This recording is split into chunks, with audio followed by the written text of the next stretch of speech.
we've talked about this a little bit, man, but we were just, off mic kind of talking about something very similar, but Avengers Doomsday and Doom Messiah, do you think one of them's going to blink? I've been hearing rumblings that Marvel is going to blink, that they're going to move a Doomsday closer to us by, I think, 2 weeks. So they can get into IMAX for 2 weeks? Possibly, or if anything, just create a little bit of separation between another blockbuster. I'm sure like Marvel wanted to stay away particularly from any other superhero movie, which would be like, DC release, specifically Supergirl, they probably want to avoid. And also they want to avoid, I'm sure, Odyssey and Dune. Like those are probably the three things they wanted to stay away from. Yeah, I'll be honest, like it's a lose-lose situation if Doomsday and Messiah come out on the same day. Mm-hmm. For both of them, it's lose-lose. Yeah, I mean, really, because this is not counter-programming like Barbenheimer, or what was the other one that happened not too long ago? There was another one?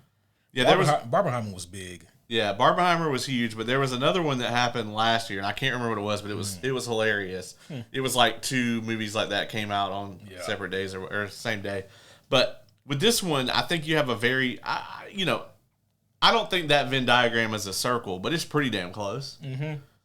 I think that, obviously that there's an audience for Doomsday that Dune is too serious for, and then maybe there's probably an audience for Dune that Doomsday is too gimmicky for. Yeah.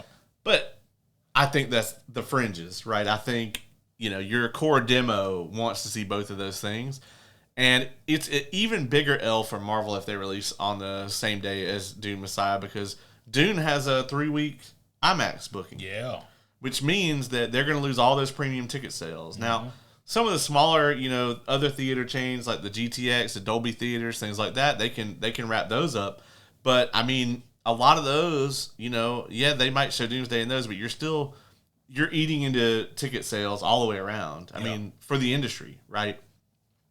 And I think if they move Doomsday up to like maybe early December, that's going to create a lot of space between Doomsday and Messiah.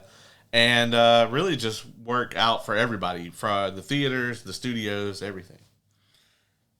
Are you the type of person who can, if you weren't a podcaster, could you go see Avengers Doomsday and then immediately go into the next theater and see Messiah? Sure, yeah. I don't think I could do that, no matter how excited I am for any two movies. I feel like I need at least a 12-hour buffer before I go see, because like especially if I'm really hyped for both movies, because then I'm just overstimulated. Right. Well, so I think the reason I could do it with these two is because of how not only how different they are, like genre wise, but how differently my expectations are for them. And I'm not saying that I don't expect one of them, but like with Doomsday, let's be honest. We know a lot of little small things. Yeah. And a fuck ton of rumors. But what we actually know is very little to nothing. Right. Whereas with Dune Messiah, I know that it's going to be very faithfully adapting the best Dune novel. Which the homie Lauren is actually reading right now. And pretty early on, she was just like, she was messaging me about it. Shout out to Lauren, by the way. What up? And she made... Did you have any of those mac and cheese cones that she made at my birthday? I did. I had the last one. Was that not just... That was amazing. She was off the chain. Yeah. She did the damn thing. Yeah, the Isle of Burke in Epic Universe, they actually make those, and she replicated it. And I think hers were just as good, if not better, than what they sell. But anyway. That's insane. And they're probably a whole lot cheaper. Yeah, I didn't have to pay $12 for this one. But I digress. So I'm watching, she's reading Dune Messiah, and she's like, I just can't not get into Frank Herbert's writing style. And I was like, well, I mean, for one, these books are like 100 years old at this point. For one, I mean, Star Wars, like George Lucas was heavily influenced by. Right. These movies are old. They're not quite 100, but they're old. Mm-hmm. They're not quite like Lord of the Rings old, but they were very progressive for when they came out, which I believe was like 50s, 60s. Oh, wow, yeah. But she was like, the writing style is just so dry. And I was like, well, that's very common, for the time period. Is that a pun? Because, yeah, there's no water. Yeah. And I said the thing about it is the writing is very dry, but the substance is on point. So you just got to keep going. And eventually she was like, yeah, I see what you mean. Like the ideas and stuff in this book and like the symbolism and everything is like incredible.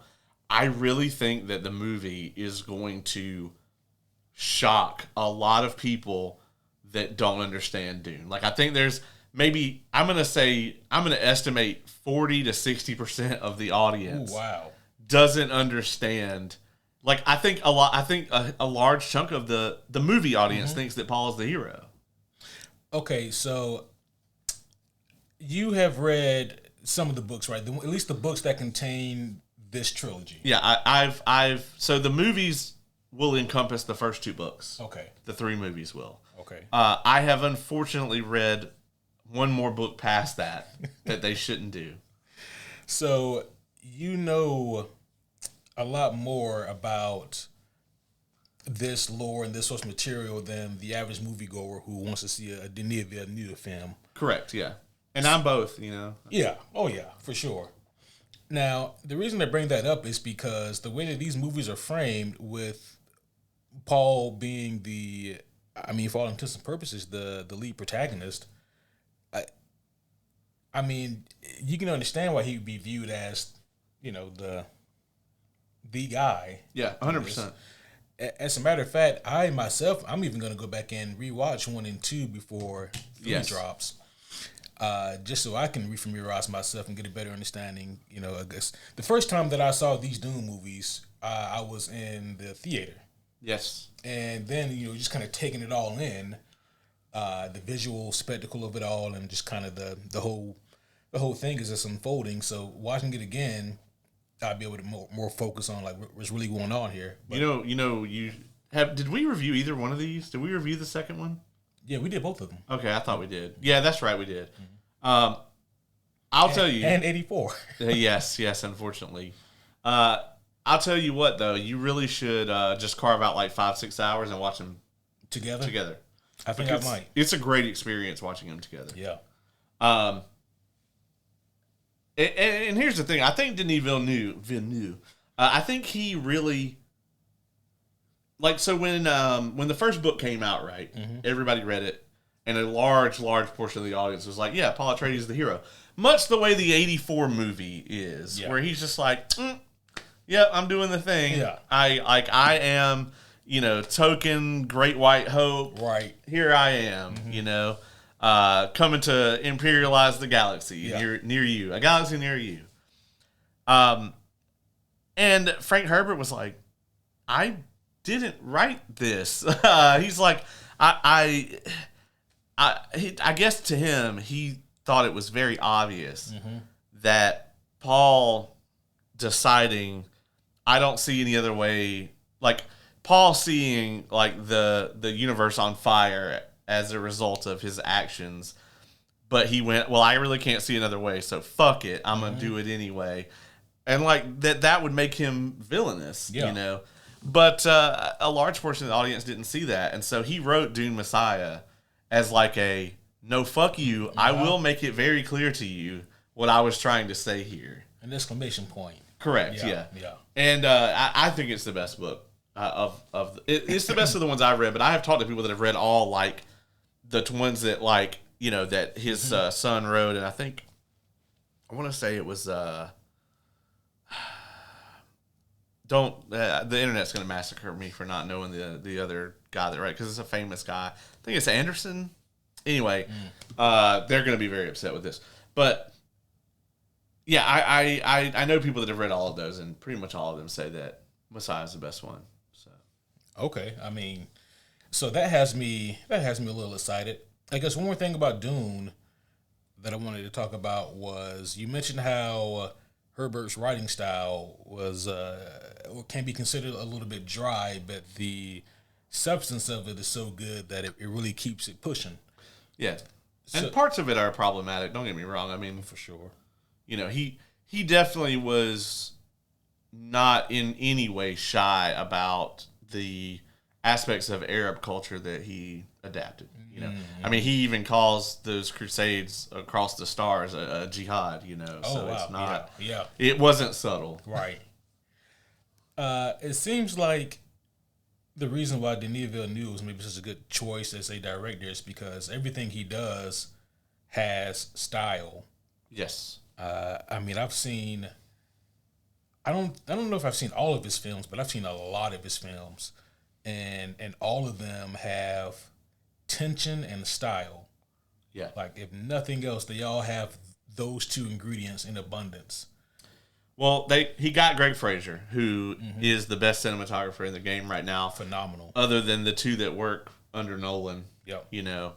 And even then, I would say that, like, obviously, like, Greg Fraser won the Oscar for this. So, you know, he might be the GOAT, you know. Yeah. But shout out to also the Sinners right quick. Yeah. Absolutely. Yeah. I think that's the one he just recently won. Did he win cinematography for that? No, it was the first woman. Oh, that's right. That's right. Yeah. Okay. Yeah. I was like, I didn't know he worked on that, but yes. First female to ever win that award. Yeah. I think Greg Fraser won it for Dune 1. Yeah, I think so. Or 2, or maybe both, but possibly it could have been. But yeah, he did amazing work on that, on the Batman. I mean, he's just got a huge body of work. But Denis Villeneuve working with him, I mean, these are shot so beautifully. The sound design is some of the best ever. I mean, that's why I recommend, if you're going to go see Dune, go see it in the nicest theater that you can, because the sound is such an important part of this. The way that the sound mix is done. And I really love that too, because unlike a movie we reviewed recently, Batman vs. Superman, the movie has the loud, booming, you know, you're completely covered in the sound, but the sound mix is such that the dialogue is still audible and you can make out what they're fucking talking about. And I really enjoy that about those movies, about how, you know, that they can, the dialogue is so well written and so important that you can't sacrifice it for the sandworm has to shake your seat that you're in, you know, and you get both. And I really appreciate that. So, you know, to answer the original question, though, Doomsday and Dune are two different, you know, there's just two different things to me. I'm hyped to see Messiah as an adaptation of a novel, and I'm hyped to find out what the MCU is doing with Doomsday. Yeah. My biggest fear is that the MCU is also hyped to figure out what Doomsday is. Yeah, I saw a meme today because they announced that Secret Wars begins filming in June. Oh, okay. And somebody was like, yeah, and they're going to start the script in December. I just imagine they're like, okay, all right, guys, that's a wrap on Doomsday. Real quick, while everyone's still in costume, just do some stuff in front of the camera. And say some snarky lines. We're gonna get some footage here. But one more thing, really quick. Denis Villeneuve. I don't know if you know this or not, but apparently, either his next movie or the one after that is Bond. Yeah, I heard that. Yeah, they're bringing him in. They haven't cast Bond yet, right? They have not. You got any picks for that? I mean, I'd probably be free around that time.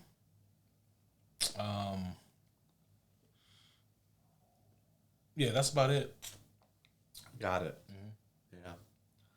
I mean, besides me, who else would you go for though? I mean, Idris Elba would have been my choice, but he's a little old. Yeah. Now, I really think that, like, you know, as soon as Daniel Craig was done, they really should have jumped on that. Yeah, they should have. I hope they don't get Taron Egerton. I want him to be Wolverine, so I don't want him tied up in that. Man.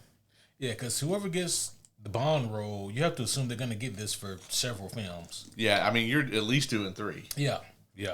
So I think don't quote me on this, but I think I heard rumblings that Jacob Elordi was in the running for. I did hear that. I wouldn't be mad at it. Yeah. He would be the tallest Bond, I feel. Maybe. Yeah, I don't know, man. You know, they do so good with the camera angles. They make Daniel Craig look like he's, you know, but he's not a short guy. He's not big either, though. Yeah. Not tall, at least, yeah. But, man, who else? There's a few. Yeah, I mean, I think, with Bond, they kind of have a wide age range they can go with. Yeah. They could go for a younger Bond. They could go for like a middle-aged Bond if they want to. You know, they got the James Bond game coming out next month. Right. And that is focused on a much younger Bond. I think it's about how he becomes 007. Like, he's an agent, but then he gets the title of 007, I think, throughout the course of this game or something like that. I mean, and that may... I'm not saying that may influence people, but like that may be a thing where if that's well received and people are really drawn to it, I can definitely see them wanting to have that kind of approach. Yeah. Yeah, I can certainly see it. I mean, they're getting to the point where they've kind of got to make a decision. You know, they've got to, they need to cast somebody that they're going to stick with. I think, you know, for the Bond franchise, you know, I really loved Daniel Craig. Me too. But he's my favorite. It took them a long time to come out with those films. Yeah, Casino Royale was in 2006, and the last one, No Time to Die. Yeah, that was, what was that, 2021? Yeah, you know, and I think we're talking about 5, maybe 6 movies. Yeah, within that time frame. That's a long time. Yeah, you know, so it's a commitment. It really is. Yeah. I mean. I think a younger actor is probably the way to go. I mean, Jacob Elordi is not a bad call for that. I'll be honest, I kind of would rather see like a person of color get the role. That'd be fun. To be honest, cool. I mean, John Boyega would not be a bad choice if they're going to do that. I would. I mean, like if I'm busy or something. Right? Yeah, of course. Somebody actually. John Boyega came up the other day. Somebody asked me who I thought should play, was it Blue Marvel? Ooh, yeah. And I was like, well, John Boyega would be my number 1 pick, but he fucking hates Disney, so. Damn. So I don't think that they're going to be calling him. There's some bad blood there, I think. Yeah. Maybe there is. Is this bad blood with all of Disney or just with Lucasfilm per se, or? I don't know. We should have asked him when we saw him. Yeah. I don't know that. I don't know. Maybe it's just between him and Kathleen Kennedy. You know, and she's gone. And she's gone. Yeah. So I don't know. Yeah. Oh man, what was I gonna say? Oh yeah, Idris Elba. You mentioned him earlier. He would be a really good Blue Marvel. Now that I think about it. Yeah. Oh yeah. Blue Marvel, I think, would be a tremendous movie, especially if it's done correctly. Not to definitely dovetail into like a Blue Marvel episode, but man, done correctly, I think it would be one of the biggest, most unique, and one of the most, I think, really kind of heart-wrenching and heart-warming stories that Marvel's told in a long time. If they pulled it off correctly, if they do it wrong, it can look like a black capitalist movie. Like that's a narrow needle to thread with Blue Marvel. So you gotta be careful with that because he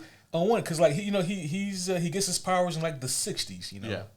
And like a black man in the 60s, and he even covers himself up so he's not seen. So like if you look at it from a certain angle, it's like,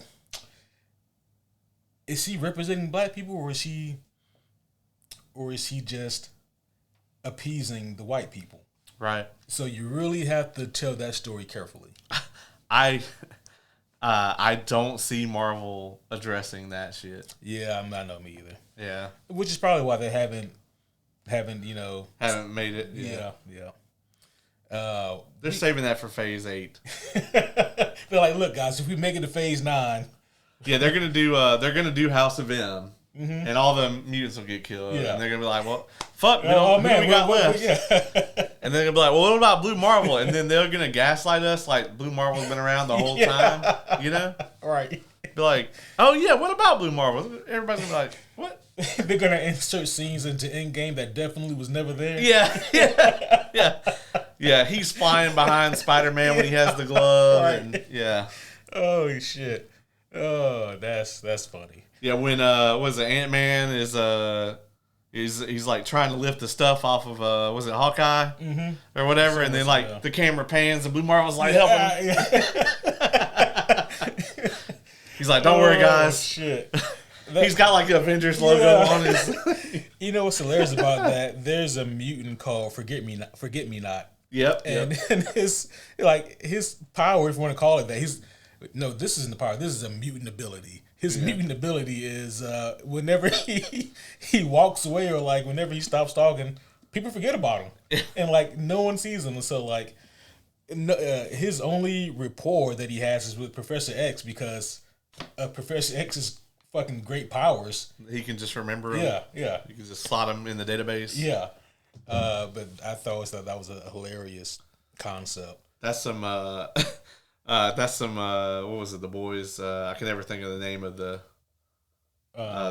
shorts that they did or whatever. Diabolical. Yeah.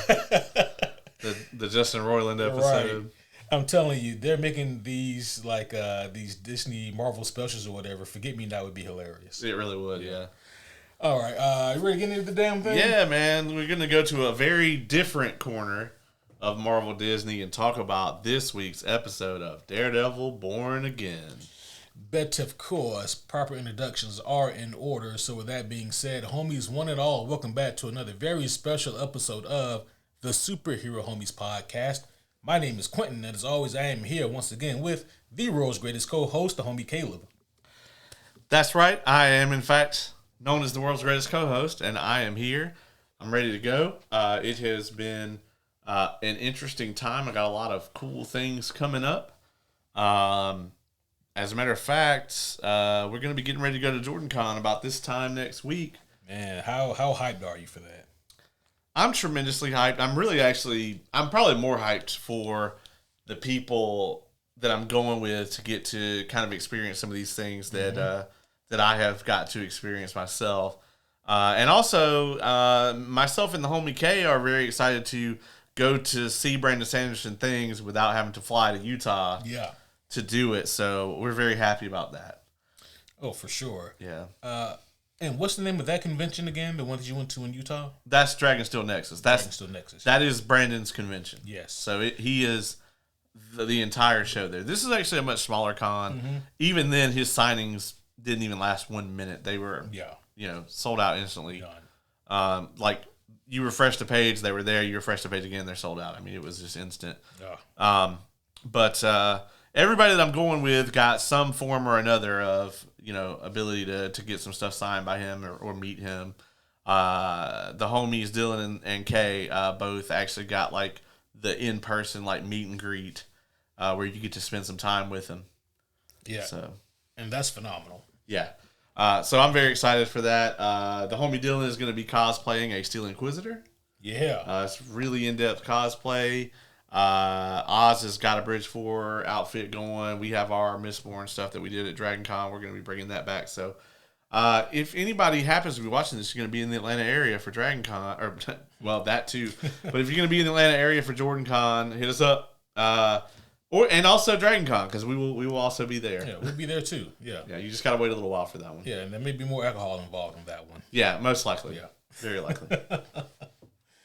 Well, that being said, episode 4 of Daredevil Born Again Season 2 is called Gloves Off. And by the way, full spoilers for this episode and for the entirety of Daredevil everything. Yeah. Caleb, what do you think of this episode, man?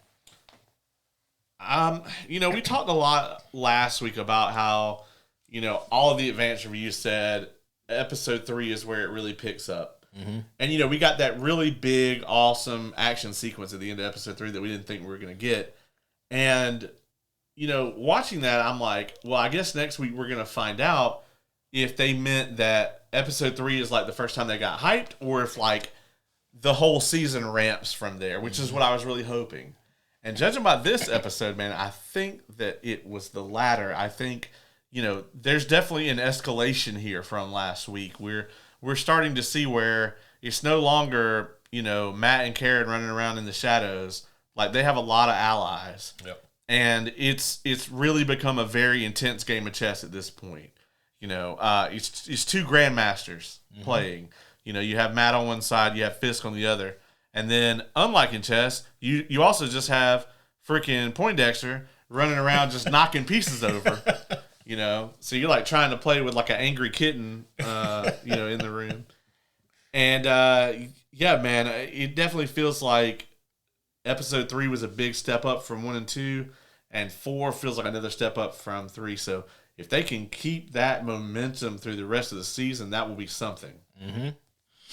I saw a brief snippet from an interview with Charlie Cox and Vincent D'Onofrio, and they were asked what's their favorite moment or episode from this season, and they both said, I believe it was the penultimate and finale, without hesitation. So I'm looking forward to getting there, and if this thing keeps escalating like this, I can't imagine what it looks like by then. Well, I was reading that they plan to end the Mayor Fisk arc in this season. Yeah.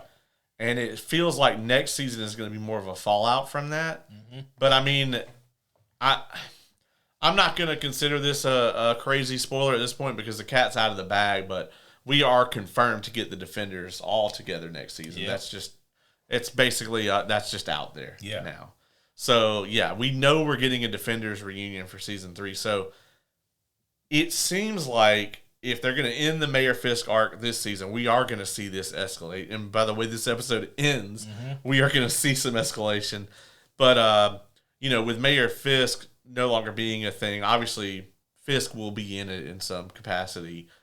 We've seen before where he's got an arc where he's in jail or whatever, or out of commission or however they want to do it. But some new threat is going to have to emerge that's going to require the Defenders. Yeah. And not to hop way ahead, but what do you think that could possibly be? I really hope it's not the Hand.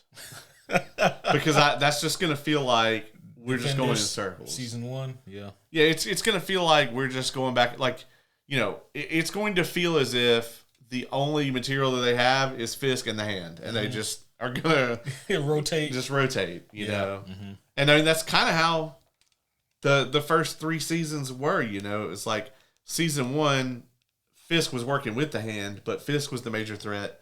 They put Fisk in jail, so season 2, Fisk is in jail, and now the Hand is the big threat. Yeah. They defeat the Hand in Defenders, and now in season 3, Fisk is back on top. So it's just kind of like, at what point, do we kind of break that cycle? I mean, last season we got Muse, which was really nice, and I would love to see them do a little more. Yeah, well, I mean, to the Netflix show's defense, like it wasn't like it was just, Fisk, Hand, rinse, repeat. Like along the way, there was the Punisher who took the first half of season 2. That's true. And I mean, like, I know you didn't care for Elektra that much, but she was, even though she's tied to the Hand, she was a pretty pivotal part as well. And then you had Bullseye for season 3. So there were other elements that were tied into it. Like, you can say the orchestrators or the big players are always Fisk with a Hand, but I mean that could even be said for Born Again season 1. That's true. Yeah. But I thought this episode was pretty tremendous. Yeah. From the moment that we get Dex in the diner until the very end, which we see him try to carry out his plan. And he gets a Fisk. It's not the one he was after. Holy shit, man. Yeah. This thing just ramps. And we also see the army coming together. At the end of season 1, we saw Matt say that he needs an army. And the way that this season started out, it's like, dang, man, well, you need to be doing better because you got like 4 people. And you got like Kirsten, but she don't even know who you are. So right. And she really technically doesn't even want to be on like that side. Yeah. So this episode started off very intriguing. We see Tony cooking breakfast. Yeah. And he's a psychopath because he cooks 1 egg for himself. Correct. He put a fuck ton of oil in that pan. So much oil, dog. Yeah, I was like, please tell me I'm not the only person who realizes that's an insane amount of oil for 1 egg. Crazy amount of oil for that pan and that 1 egg. If I was going to put What do you think the max of that pan is? Like 4 eggs tops? Oh, it was a small pan. I'd say 2, maybe 3 tops. Okay, let's just say I'm going to cook 3 eggs in that pan. I'm still not putting near that much oil in there. No, it was a shit ton of oil. Yeah. Yeah. Like, everything about the way he presents himself just reads psychopath. Yeah. And which we know he is. We know. We've seen the tapes. Mm-hmm. But he's the type of guy who, like, if you lived across the street from him, first of all, good luck. Yeah. And secondly, you would look at Tony and say, he might be a psychopath. Yeah. I mean, if anybody ever breaks in your house, they're probably fucked. Oh, yeah. But, because Tony's going to come across the hall with like 2 forks. Right. You're like, why is he? And that's one more than he needs. Yeah. You know? So we see him cook one egg for breakfast, and he's got also a small glass of orange juice. We don't see him touch it though. Yeah. But after he does his morning routine, he goes to a diner, and he sits down and he orders a milkshake. He's doing everything with this kind of performative, happy-go-lucky charm about him. A banana milkshake. Milkshake. And he drank that shit quick. It was hard to tell if he drank it quick or if they were doing just like a time lapse to show how long it took the force to get there. Because it was one frame and then they panned away and then they came back and this shit was empty. Right. And you're like, dang, man. It must have been good as hell. He did say it was a delicious milkshake. Yeah. Well, I mean, obviously it flowed down quickly since his esophagus was so lubricated from all that oil. From all that oil, yeah. Dog, like having that much oil and chasing it with the milkshake, he's had to have the runs. Yeah, for sure. Oh my God. Yeah. But while he's at the diner ordering this delicious banana milkshake with whipped cream, because doesn't everyone do it? He calls the cops. He calls 911, and he says that he has spotted Frank Castle, and I quote, "Oh no, he's got a gun." Yeah, I love the tone that he's like, yes, 911. I would like. He sounded like the Dave Chappelle white guy voice. Yeah.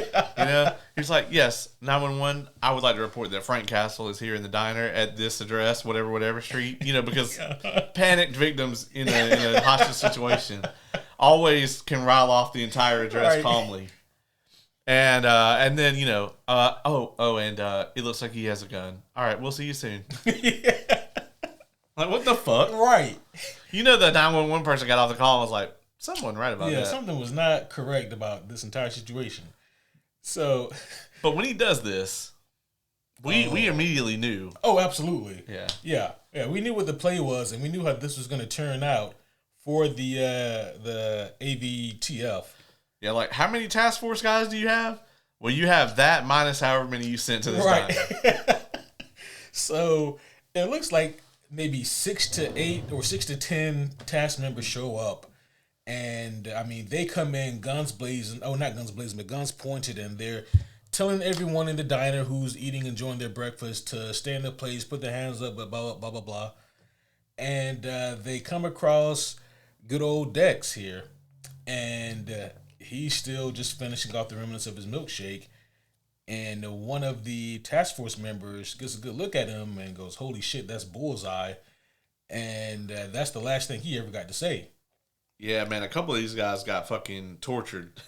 This was a tremendous display of his powers. It really was incredible. Did you see the knife that the one guy got in the jugular? Yes. That was so gross. Yeah, and I don't think it killed him quickly. No. Yeah. Oh, that was awful.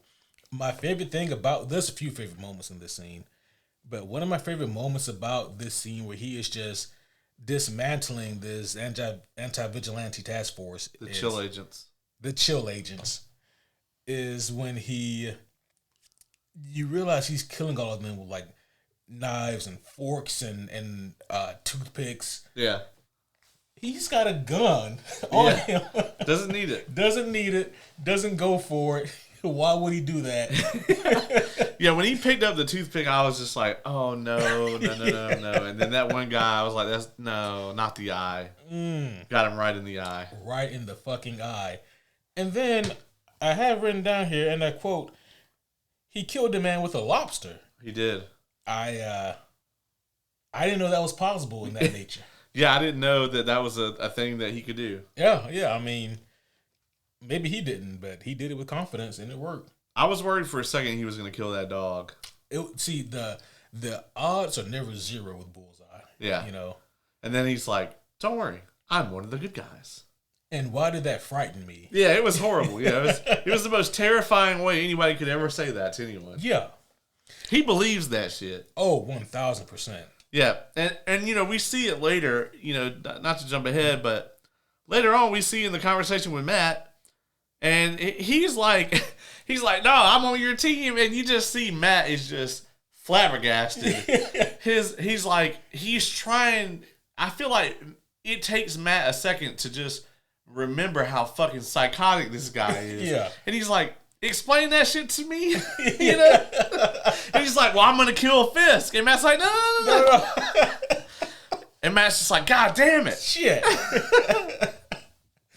It's got to be so hard being Daredevil, besides the blind thing. Like, the fact that, like, two of the people that you hate the most in the world, you can't kill. Yeah. Yeah. Oh, man. Yeah, he really, I mean, just, I think if he could pick, he would probably be Dex, considering he actually did throw Dex off a building. That's true. Yeah. Yeah. He had just shot his best friend, though. Yeah, that is very true. At the time. Mm-hmm. So. Yeah, so emotions were high, We've all thought about throwing people off buildings. Yeah, that's true. Yeah. But we've never been in that position to do so. Matt was. Yeah, he happened to be in a position right at that perfect moment of rage to toss a motherfucker off a building. Yep. There's that brief moment of respite and where he was like, okay, Foggy's heart is still beating, but it's slow. It stopped. And yeah, he's like, and that's it. Yeah. I'm about to stop another one. Dex was maybe as well done in this episode as any other episode. Oh, I agree. Period. Yeah. This was a tremendous showing for him. And Wilson Bethel did a tremendous job once again. It felt very much like it could have come right out of the season 3 of the Netflix show. Yeah, it really did. And I mean that as nothing but a compliment. What do you think about his outfit? I really like it. Same. It's like a hitman janitor.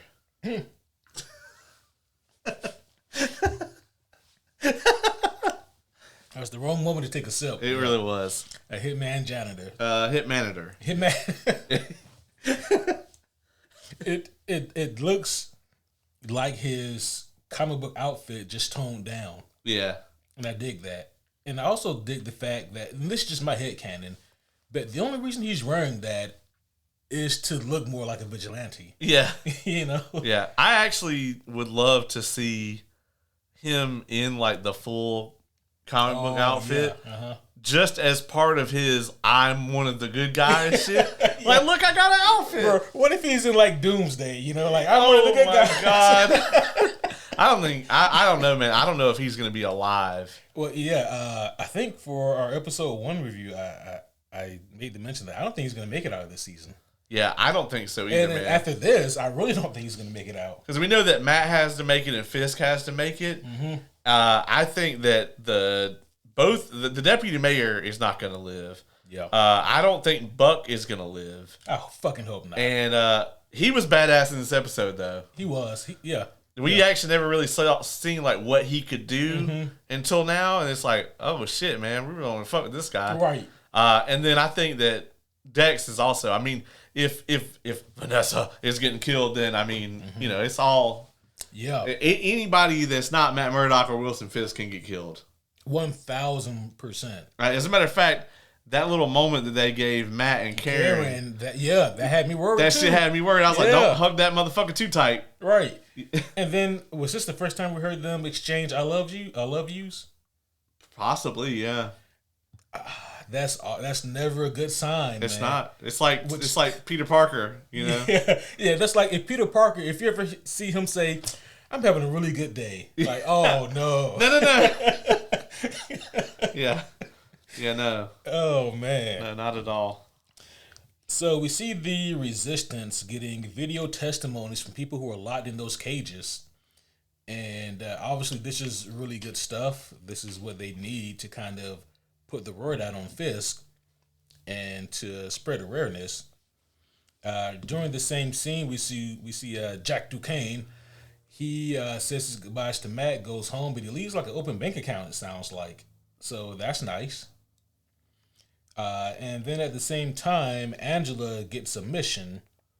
And we know that her mission is to deliver, it looks like it's the SD card with the testimonies on it, if I'm seeing it correctly. Yeah, it's the SD card with the testimonies on it, and which we later see get slipped to BB. Yep, we see that get slipped to BB later on. So, in a really kind of clever scene. And yeah, I gotta say, I really like what's her name, the new White Tiger, Angela. Angela is crafty, man. She is. I think for like a kid actor, I think she's really good. I agree. And she's got the street smarts that I really, really like. And I love that they're showing that aspect. There's so many really cheesy, corny ways that they could show her. And like Disney knows all of them. Right. Right. This is like the anti like young Leia. You know what I mean? Oh no. Like we could get a whole scene where she magically outruns 4 chill agents. Exactly. Yeah, with ease. Or one of them, captures her and then she steps on the toe. And like, you know, the same people that we see like beating the shit out of Matt. You know? Yeah. Come on. But at the end of this scene here, where we see the resistance and the testimonies and all that, we see the first mate of the Northern Star, Christophe. He shows up. I actually said, holy shit, when that happened. Yeah. You know, out loud, I was like, oh, shit. Yeah. Because I was like, man, I was for sure that they was going to find that dude on the bottom of the ocean with some, like, concrete tied to him. And they, they might now, but they never going to find that dude. But important, too, Jacques Duquesne. Yes. He basically is now, he's not going to stay and be a part of it, but he's basically funding their operation. Yeah. Says that his account is open. I pray for the day that someone says that to me. Right, yeah. Do you think that that we'll see Kate Bishop? So we spoke about this a couple episodes ago, and it would be really cool to see it. My excuse, I said, for the possibility that we might see Kate Bishop is because she ain't got nothing else going on right now. And also, that's her stepdad. Yeah, that's her stepdad, yeah. So, I mean, it would make all the sense in the world for her to go looking for him. I mean, he's been trapped there for who knows how long exactly. Not to mention, her mom was in bed with Fisk. I mean, not like physically, but like, figuratively, she was doing, dark money shit with Fisk. Right. So, I mean, it would make a lot of sense. Yeah. I would really like to see that.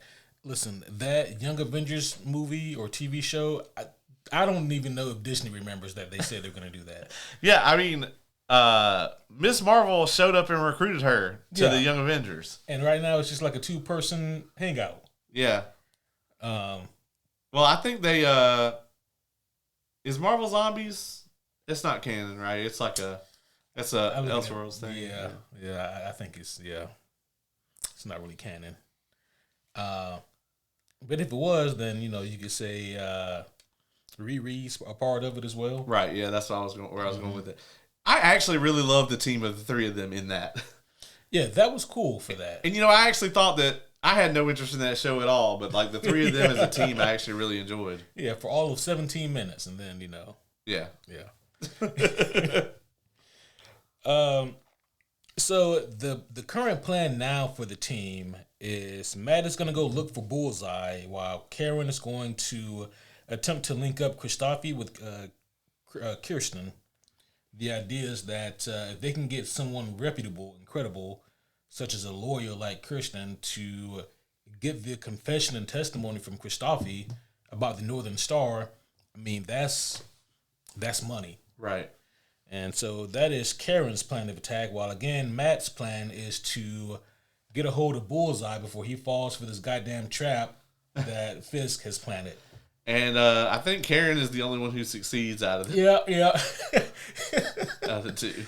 If there were ever a case for like how women solve problems versus how men solve problems, this is definitely it. This is definitely it. Although I will say that I love the scene here where Matt goes to the church that we saw Dex visit. I think it was episode 2. We saw him there. Yep.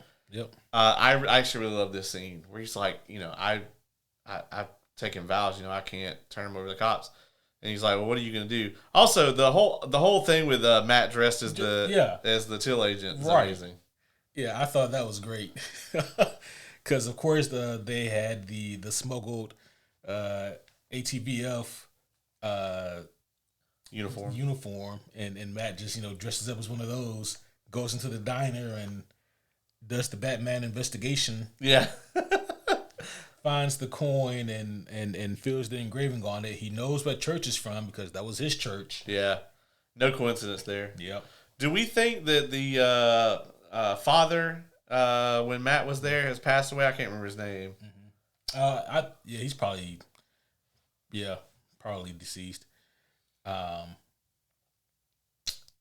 was trying to think about maybe he died in season 3. But I don't think so. I don't think so. They left the door open for his mom to return, though. They said she was on a pilgrimage or something like that. Whatever they call it. Yeah. Investigation, something like that. But yeah, this whole not interrogation, but the investigation of Matt Murdock dressed up as the Chill agent was really fun. And like you mentioned, that church scene was also pretty cool too. That young clergyman giving Matt the information that he needs to ultimately determine where Bullseye is. Yeah, I love how he's like, "Oh man, I couldn't possibly tell you where that came from or whatever." Mm-hmm. And he's like, "I think you can." Yeah. And then when he tells him like that. I love that, like how they framed it where he was like, he says he gets breakfast every day and watches me open the doors or whatever, which is, by the way, a creepy as fuck thing to say to someone. Oh, yeah. Matt's immediately like, oh, say less. Mm-hmm. And Matt's got you. And then, like, I love that we're so far enough into this Daredevil TV series where we don't need anything else. The next thing we get is Matt in that apartment beating his ass. Yeah. He's literally like, the next thing is like, he walks in, he's like, oh. And then Matt just starts whooping his ass. And I'm going to tell you, Dex usually holds his own, but like Matt is fucking him up here. Yeah. And I think maybe it's a little bit of Dex holding back. Yeah. He's not trying to kill Matt. Yeah. He's not trying to actively kill Matt this time. It's a combination of that and... I think Matt is like, I'm not overly emotional right now for the first time since we fought. Yeah. And I know your moves. Yeah, Matt is like, has definitely been studying him. Yeah. Like, they fought enough times that, he knows, okay, well, if I hear something bounce off the wall over here, it's coming at me, so I got to catch it. Right. And you see him deflect and or catch a bunch of Bullseye's bullshit here. Yeah. And you actually find out that Bullseye isn't as good at it as Matt is because Matt hit him with that club a couple times. He did. He called the Billy Club once. He did, yeah. He was like, hey, look at me. And then he got punched or something. Yeah, that shit was great. Bruh, there was one moment where the neighbor, she comes in. I loved this. And she's like, oh, what are you doing to my Tony? You see his Matt. Matt doesn't even stop. He's just like, wow.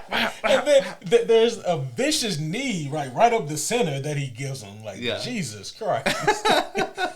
God damn. Matt's just like, lady, listen, if you knew who this was and what they're up to, you would be thanking me right now. Right. And then Tony grabs the old lady, keeps her hostage, just so he can create some space. While he explains to Matt that he's one of the good guys now. He doesn't have to beat him up. And I love that Matt even breaks and just starts laughing. All right. Yeah. Okay. Yeah. Explain that to me. Why you have this old lady in a headlock at gunpoint. Please explain to me how, we're on the same side.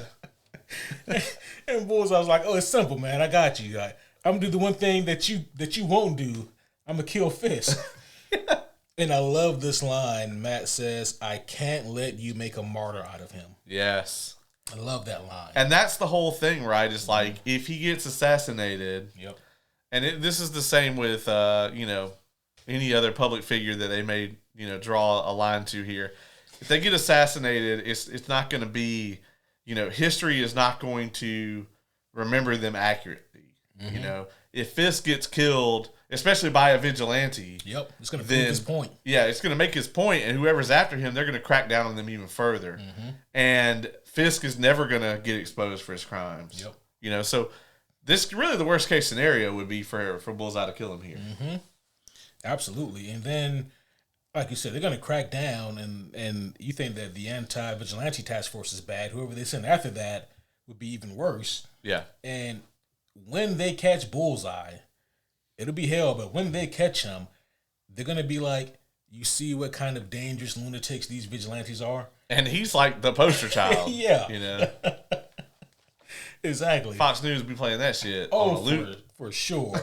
And Bullseye, he'd be on some shit like, yeah, I was working with the Daredevil, and we're dedicated to taking down Fisk. Yeah. We were a team, and, we had a plan. Oh, shit. But Bullseye, he does escape. I need a game that's like GTA style, but I get to play as Bullseye. And, like, whatever you ran by, random objects light up. You can just pick them up, and that's your weapon. The guy on this motorcycle had to have died. It's for the greater good, though. Because Bullseye's just like, oh, I need a bike. Blip. I didn't even catch what he threw at him. Like I think it was like a can. I don't know. It doesn't matter. Yeah. It doesn't matter. I think that dude's dead. Yeah, I don't think Bullseye even looked at what it was. Yeah. Oh, that was great, though. So we get the scene where Angela, she goes to her friend at the food stand. She gives him the SD card, and which is a really cool scene. But that leads to Angela's friend dropping that off to BB while her and Daniel are about to go see the Fisk charity fight. And they weren't quite that slick. Daniel called him. Yeah. It was a smooth move, but I think you're right. I don't know that Daniel necessarily knew that he put something in her pocket. Mm-hmm. I think Daniel maybe thought he might have like copped a feel or something. Yeah. Yeah. And that's the brilliant thing about Daniel. And again, Buck even mentioned this last episode, but it's hard to read Daniel sometimes because he comes off as a fucking moron, but he is smarter than what he looks. Absolutely. He's going to be just smart enough to get himself fucking killed. Yep. He is not smart enough to realize that BB is playing him. Bruh, yeah. And that's going to bite him in the ass so hard. And not the way that he wants her to. Absolutely not. Because he thinks he's going to eventually get it in. Yeah. But he ain't. Yeah, he ain't. Like, the only getting it in he's going to do is going to be when Fisk crushes his skull. Yeah. Yeah, that's when his eyeball will meet his teeth. Yeah. For sure. So, yeah, after this, we get the Fisk and Mike Matterhorn Mendez charity boxing match. And this part of this is intertwined with Buck killing Christophe. Yeah. Who was supposed to be escaping with who was it? Not Internal Affairs, but some other kind of federal agents. Yeah. Marshals. U.S. Marshals. Which, by the way, we didn't talk about the Mr. Charles scene. Oh, we didn't. Yeah. I skipped over that. I skipped over a few things, actually. Yeah, so the Mr. Charles scene earlier in the episode is where we actually found out that, like, Buck, they kind of alluded to his training before, but then we got to see it in action because as soon as he was like, oh, you can put your hands down, he was like, oh, okay. And then he just very quickly just headshots on both of those Mr. Charles's goons. I've got to ask you, though, after seeing this scene, we speculated kind of what Mr. Charles's role might be in all this and how powerful behind the scenes he was or wasn't. Has your opinion of him changed at all after this scene? A little bit. He seems less in control than he thought he was, which takes away from his mystique a little bit. And if his mystique continues to diminish, then his kind of coy attitude doesn't have as much charm. Yeah, it kind of feels like at this point he might just be like a high-level fixer for Madame Hydra. Yeah, that's what it's coming across as. versus him being this kind of really elusive, mysterious, kind of super powerful person you don't want to fuck with. And they could turn it around, you know. They can. Yeah. Like, they absolutely could have the next encounter with him showing Fisk, like, do not fuck with me. Yeah. My theory did get debunked in this episode. We found out that it was Fisk who issued the command to sink the ship if Daredevil came on. So that did debunk one of my theories. So. Yeah. But Mr. Charles, he still does talk more about his employer. Yeah.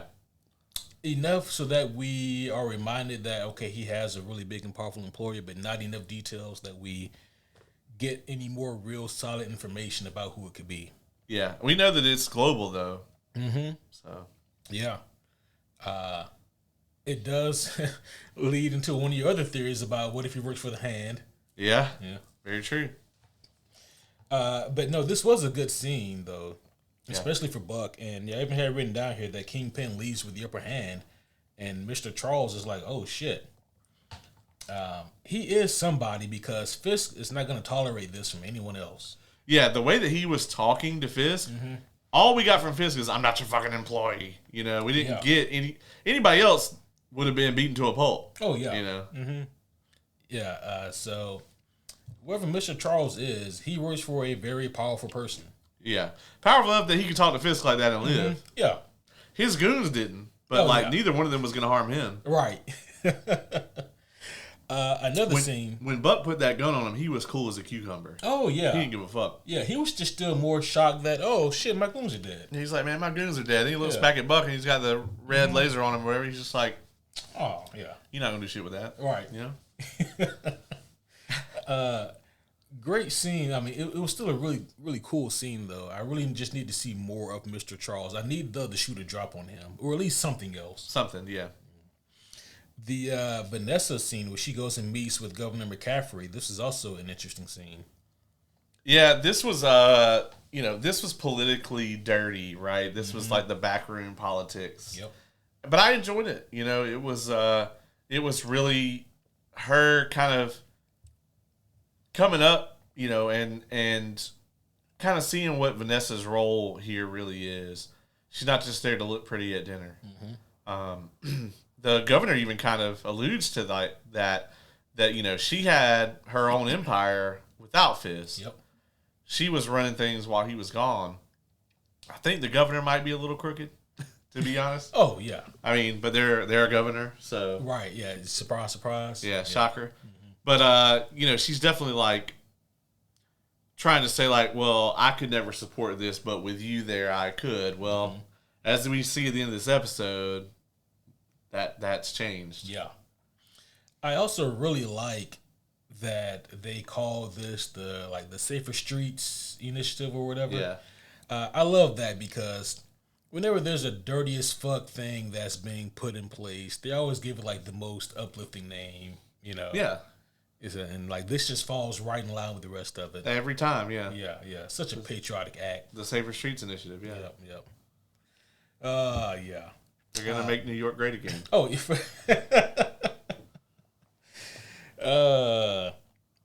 Fisk needs his own brand of clothing, like maybe a hat or something. Yes, Yeah. Mm-hmm. Yeah, I mean, now that he's thoroughly won this boxing match, maybe you can be like Fists of Fisk. You know? Oh, that's clever. Yeah. Yeah. So yeah, we'll go back to the boxing match here. So as Fisk is beating the ever-loving shit out of Matterhorn, which I'm going to come back to this, intertwined with that, we see Buck kill Christoffy. Yeah. Again, was the first mate of the Northern Star. When they went to go hand him the mouth guard and he was like, he's never going to touch me, it's not a problem. I was like, is this about to be some Floyd Mayweather shit where like the fight's like staged and like the dude's just going to throw the fight? No, definitely none of that. How exactly did Buck know where this informant was going to be? Where Christoffy was going to be? Well, I think either, you know, finding out where those marshals are going to be, maybe That's the Mr. Charles connection. Could be. Because, I wish they would have dropped a line about that. And they may in the future. Yeah. Because we know that he's tied up with Madame Hydra. Mm-hmm. And she's the only person that in anybody's orbit that should have that kind of pull. Yeah. To know where these marshals are going to be deployed to. Right. Yeah, because I've seen this episode twice, and that's just the one thing that's kind of been stumping me is how in the hell did he know where Christopher Lee was going to be? How did he know that these marshals were rolling in at this spot at this time? Somebody dropped a dime, and I think that this show is too clever to just roll past that, so I'm hoping in the next couple of episodes we'll get some definitive. That just gave me a crazy idea. What if Kirsten's a mole? Oh, like what if the whole thing where that big performative thing where the chill agents came in and like ransacked her office? What if that's all just for show? And when she asked Karen, "Where's Matt?" Yeah. Oh man. Yeah. What if Kirsten is That would be crazy. Is the leak? That would be crazy. But then the only thing I would say, because that is a good theory, the only reason why I can't get behind it is because when Daredevil asked her, where did you meet Duquesne? And she gave him those instructions. She certainly would have fed that back. Absolutely. They did not want and those. They would have sent way more people. That's true. Yeah, that's very true. Mm-hmm. That's the only way it doesn't work out. But that is what it made me think when you were like, how did they know? I was like, man, it would be crazy if she was the mole or whatever. That would be nuts. That would be wild. Yeah. But man, I mean, if there is a mole for the Resistance, I can't think of who else it could be. Yeah. Oh yeah, that's wild. But hopefully we'll see in the next couple of episodes. But in the meantime, poor Matterhorn is having a terrible day. He had a record of 32-2. Yeah. I don't know if those 32 were against school children. Well, they weren't against Wilson Fisk. Absolutely not. Obviously, though, they're in two very different weight classes. Yes. Yeah. Like, Matterhorn looked like he might have been like a light heavyweight, Yeah. And Fisk is like... weighed in at 325. Right, yeah. Yeah, he should have been fighting Brock Lesnar. Right. Like in his prime. Yeah. Ken Shamrock. Right. Something about watching boxing in movies versus watching actual professional fighting, that's always interesting, right? I do love to watch professional fights. I'm not one of those diehards when I watch like a movie that has boxing in it and I start critiquing it like that.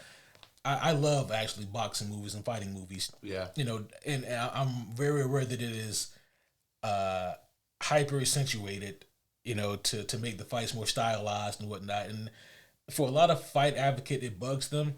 It doesn't bug me because they're doing it to tell a story, and especially here in this scenario, Fisk is not a normal person. The thing that does always get me about movies that have professional fights in them, including this episode of Born Again, is these are just some awful referees. Yes. If you see a motherfucker get hit that hard by a man that big, you're calling this match the first 20 seconds. You're like, I'm waving it. Yeah, no, yeah.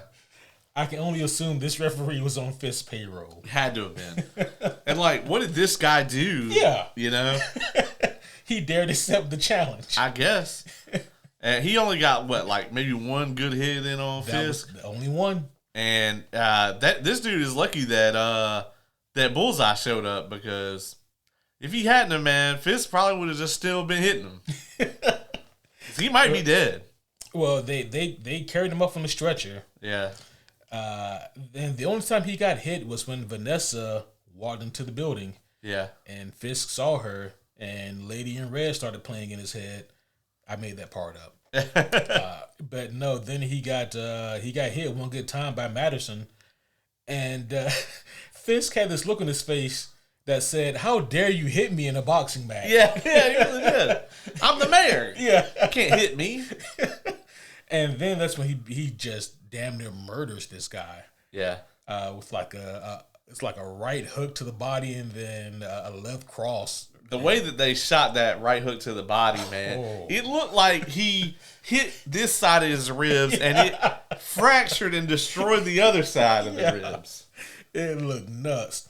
Like, I thought that was going to be just a kill shot, which he probably would have been. Yeah. Had he not hit him again, even. Yeah. Oh, my gosh. But, yeah. He's definitely got, if he's alive, he's going to be in hospital for a long time. A long, long time. And I don't know if it's going to pay that medical bill. No, definitely not, yeah. Well, as he is celebrating, Vanessa gets in the ring with him. And, of course, she wants the PR moment for the optist. So she says, kiss me. As Fisk is trying to explain to her why he didn't want her there. Yeah, like, I don't want you here because I know this crazy motherfucker's coming here to kill me. Yeah. And there's going to probably also be a second crazy motherfucker. Yeah. A slightly less crazy one. Yeah. Yeah, will show up as well. And if that's what Fisk was thinking, he was right because Bullseye shows up on some Bullseye shit. Yeah. And he does go for Fisk, but he does get slightly he gets shot in the side just a little bit, gets grazed, and it's enough to throw his aim off there. So he missed Fisk with the object. Now we don't exactly see the aftermath of it yet, but at this moment, Daredevil swoops in and saves his crazy ass. Yeah.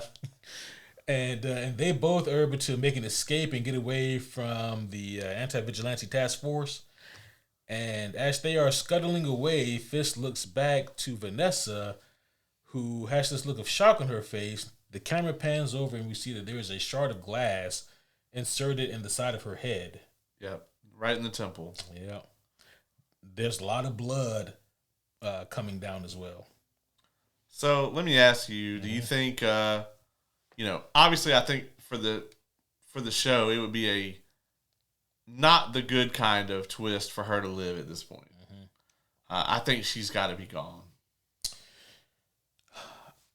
I want to say that she is. However, I can see them keeping her alive.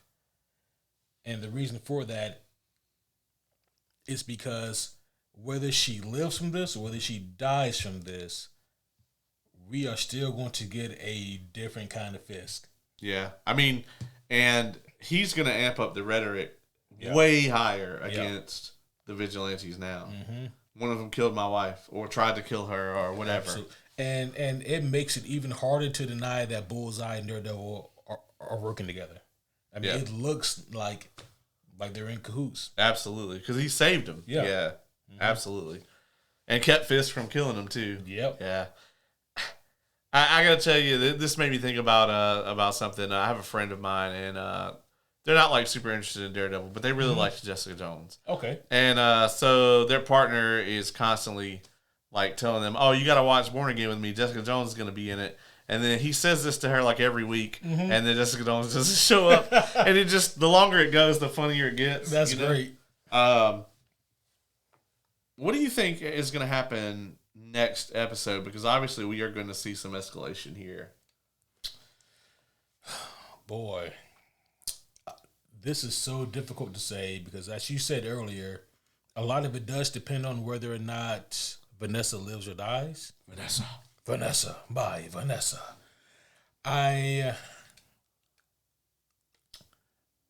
Here's my thing, right? If Vanessa did die, then wouldn't we see her definitive death at the end of this episode? Or do you think that it's more effective to save her definitive death for the beginning of the next? I think we'll find out for sure.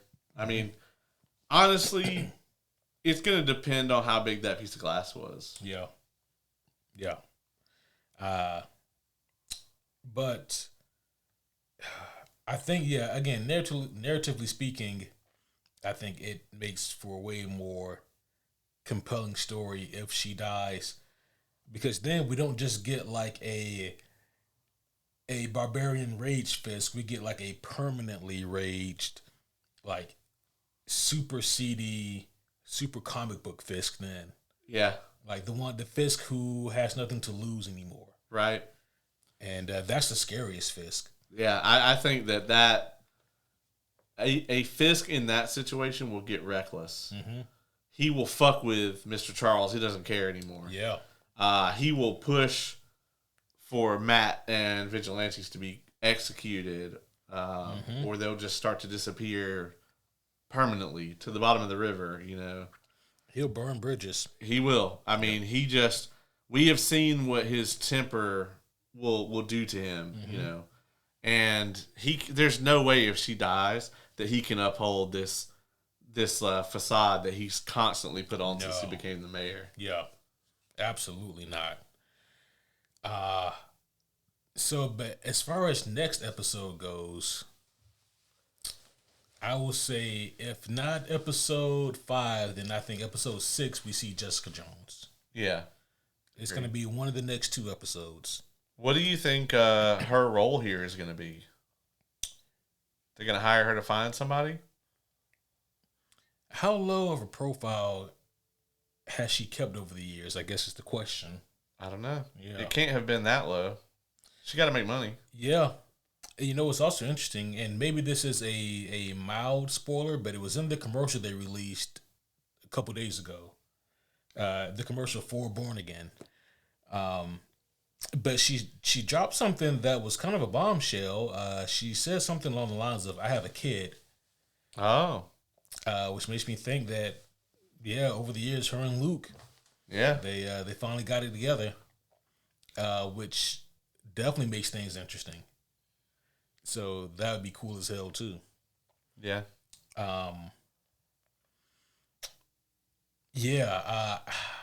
So we've got to see Jessica at some point. I'm hoping it's next episode.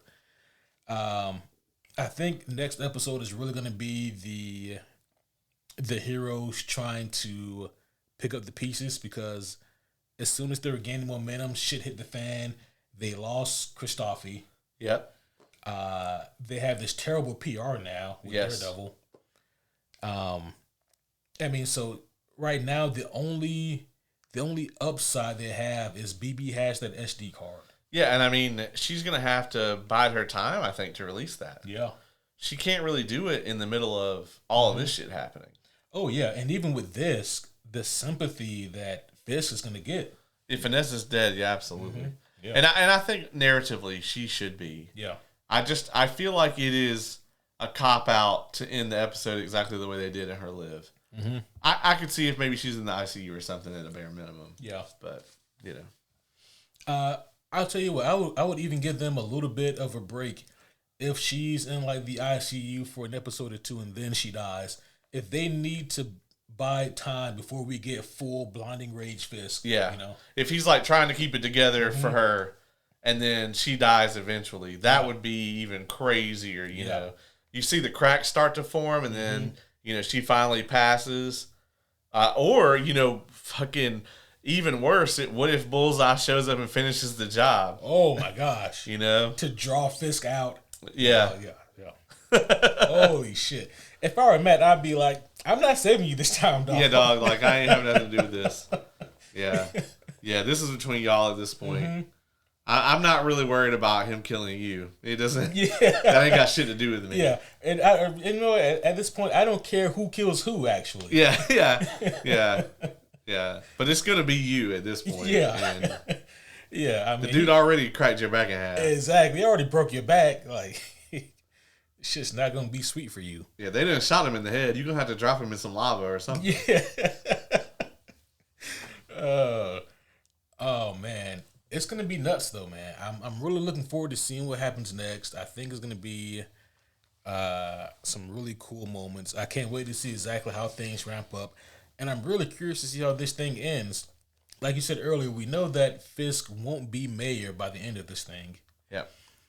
And to see that kind of downfall, I definitely think it would be, yes, because of the efforts of our heroes, but also because Fisk is going to he's going to snap. Yeah. So. Agreed. And also there's the Mr. Charles things as well. Like, we got to see the other shoe drop with that. And they may be seeding what's going to happen in season 3 with him. He may be the harbinger of something much bigger. Oh, yeah. I mean, obviously, the hand would make sense since they're in the Brand New Day trailer. Yeah. It would. But I believe it's your turn to go first on scoring this thing. I think you're right. This was one of my favorite episodes of Born Again. Born Again. Born Again. Yep. As a matter of fact, this is my favorite episode of season 2 so far. This has pretty much everything that I like to see in this type of show. It has phenomenal pacing, tremendous action. It has a different start than the previous episodes because we start with the POV of Dex and him living his normal good guy life. We get to see some really, really cool action scenes here. We get to see the plot being pushed forward. We get some stakes that are even higher now. And by the time this thing is done, it doesn't feel like a 53-minute episode. And that's just because it's so good and it's paced so well. There's very few minor critiques I have about this episode. I was very tempted to give it a 10. The only reason that I'm not is because the highs, while they were really high, they weren't quite high enough for me to give it that kind of prestigious honor. But I will give it a 9.7 out of 10. I think that this was a tremendous episode. Like I said, it's amongst my favorite episodes of the series. Very nice. Honestly, man, you kind of said everything I wanted to say. And I'm not trying to one-up you, but the score I had in my head was a 9.8. Oh. So I agree, man. I think that this is kind of the quintessential Daredevil episode, right? Mm-hmm. Like, we get some really interesting stuff with Bullseye. We get some great action scenes, some displays of his powers. We get to see Matt using a plethora of his powers because it's very easy for these shows to get caught up in the Matt can beat the shit out of you. Yep. And not, focus on like his use of his abilities or his detective skills, and or his lawyer skills, and really just the that sort of fighting spirit, the heart of who Matt Murdock really is, at the core of all of that. All those things are very important parts of Daredevil. The fact that he can beat the shit out of you is just an addition to that. It's just it's a very important part, and it's flashy. But showing all of those things those are all big aspects of the character. And then you also have all your side characters. I mean, Angela, Karen, BB, Daniel, Buck, Fisk, Mr. Charles. All of them get good dialogue here. They get time to shine in this episode, and it's all relevant to the plot. This is like the opposite of a filler episode. This is like if you go to the bathroom to pee, you better pause that shit. Yes. Because you're going to miss something great. And that's like what good TV is, So, yeah, I agree with you. I'm going to go with a 9.8 on this one. It was stellar. If the rest of the season is even nearly this good, we are in for a really special episode of television, or season of television. Wholeheartedly agree, man. I had such a blast with this episode. And I'm so grateful that this is the first week of our Born Again review that I had time to watch it twice and take notes. All the other ones I just haven't had the time, but thankfully for this one I did. Yeah, I had only seen it last night, but it was like the last thing I did before I went to bed. And, I'll tell you, it was, I was just, there were several holy shit moments in this one. But we got a lot coming up, man. We got Invincible. We got The Boys. I have only seen a little bit of The Boys. I haven't seen Invincible. The latest episode, at least. Yeah. I've seen the first 5 hours. We reviewed those. The ones that we reviewed. Check that review out. But, yeah, man, it's going to be pretty interesting.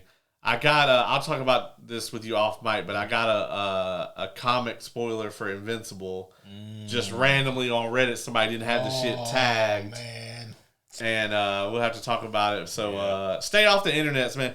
Let me tell you, the reason I went ahead and tried to start watching The Boys today is I didn't click it, so I didn't get spoiled. But fucking IGN just randomly was like, this such and such on The Boys. I was like, what the fuck?